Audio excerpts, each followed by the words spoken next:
हाँ तो सुनी ना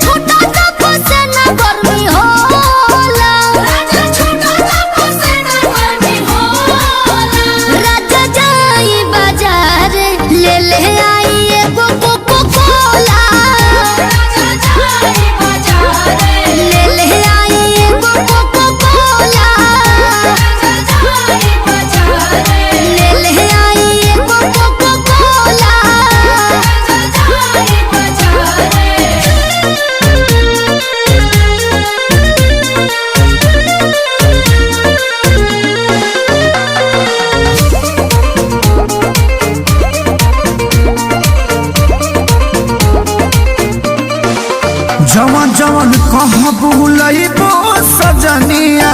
लहई पीला ग्लूकोच वाला पनिया पिया हम